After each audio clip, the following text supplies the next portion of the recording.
তো hey guys, welcome সবাইকে আরও একটি নিউ ব্লগে। আর এখন বাজে হচ্ছে বেলা 2টো।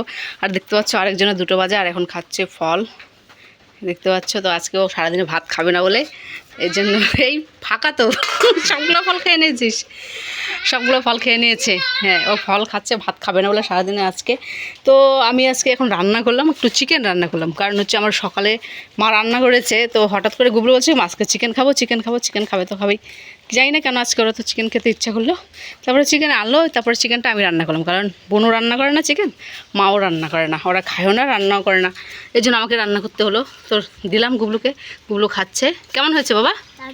দারুণ হয়েছে, খুব স্বাদ। তোমার চিকেন ভালো লাগে খেতে? তাই, ঠিক আছে তাহলে তুমি খাও, ঠিক আছে? আমি এখানেই আছি। হ্যাঁ ঠিক আছে, খেতে কিন্তু ঘুমো দিতে হবে, ঠিক আছে? ঘুমো দিবা তো? আচ্ছা ঠিক আছে। আর সকাল থেকে হ্যাঁ, আর সকাল থেকে ছিল পুরো বৃষ্টি। আর এখন যে বেলা 2টো বাজে কিন্তু বোঝা যাচ্ছে না, অন্ধকার করে এসছে, চারিদিকে অন্ধকার দেখতে পাচ্ছ, এদিকে খুব অন্ধকার। ক্যামেরাতে হয়তো আলো আলো বোঝা যাচ্ছে, কিন্তু অরিজিনাল যেটা ওয়েদার আছে পুরোই অন্ধকার আছে। এই দেখো, ঠাকুর ঘর দেখলেই বুঝতে পারবে, আমাদের ঠাকুর ঘরের ভিতরে ঠাকুরটাই দেখা যাচ্ছে না, এতটাই অন্ধকার। সেদিকে মা করছে হচ্ছে পাটকাঠি পরিষ্কার, কারণ ওগুলো পুজোর জন্য লাগবে পাটকাঠি। তাই বাবা জানি বাবা নিয়ে এসছে কাদের বাড়ির থেকে যেন। তো ওই দেখতে হচ্ছে মা করছে পরিষ্কার। এখানে বসে বসে মার খাওয়া দাওয়া কমপ্লিট হয়ে গেছে, আমাদের সবারই খাওয়া দাওয়া হয়ে গেছে। খাওয়া দাওয়া করার পরেই চিকেনটা রান্না করলাম আমি। তো মা যে দেখতে হচ্ছে পাটকাঠি, দেখো কী বেড়েছে এগুলো, আগাটা না পাটকাঠির, আর পাটকাঠি এইটাই খুব হচ্ছে নোংরা বের হয়। নোংরা বলতে যে ছোটো ছোটো পাটের এসবগুলো মাথাটা পাটকাঠির এই যে নোংরা পুজোর জন্য লাগে। আমাদের অনেক দিন চলে যাবে এটা, না গো? 2 বছর একদম চলে যায়, কারণ আমরা তো পাটকাঠি আর এমনি ইউজ করি না, আগুন জ্বালানোর জন্য খালি পুজোর সময় ব্যবহার করা হয়, ওই যজ্ঞ করার সময় লাগে।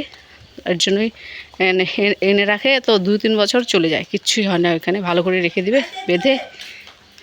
কী বাবা, মশা ধরে নাকি? হ্যাঁ, মশা ধরে না তো? ঠিক আছে, খাও।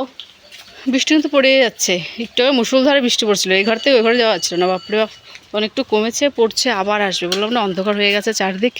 আমার বুলবুলরা যে কোথায় গেল? পুকুরের জলটা কিন্তু বেড়েছে অনেকটাই। কিছু মানুষ আমার ছেলের ভবিষ্যৎটাকে নষ্ট করার জন্য উঠে পড়ে লেগেছে। যতই চেষ্টা করো না কেন, পারবে না, কারণ ভগবান আছে আমাদের সঙ্গে। তোমাদের বিচার তো হবেই একদিন, শুধু সময়ের অপেক্ষা। এই অপেক্ষাতেই আছি। হ্যাঁ হ্যাঁ হ্যাঁ, কিছু বললাম না আর কি। এই বৃষ্টিবার শুরু হয়ে গেছে, আমার জোরে জোরে ভিজে যাচ্ছি। খাওয়া কি বললো তোমাকে?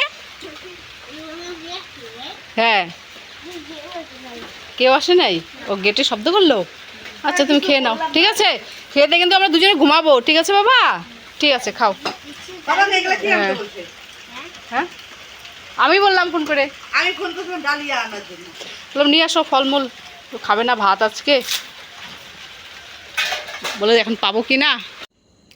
তো বন্ধুরা, আজকে আমার দেখো রাতের খাবার আজকে। আর রাতের খাবারে কে আছে দেখতে পাচ্ছ, এটা হচ্ছে ডালি আর খিচুড়ি, চিকেন কষা, এই দেখতে পাচ্ছ চিকেন কষা, আর এখানে আছে বেগুন ভাজা।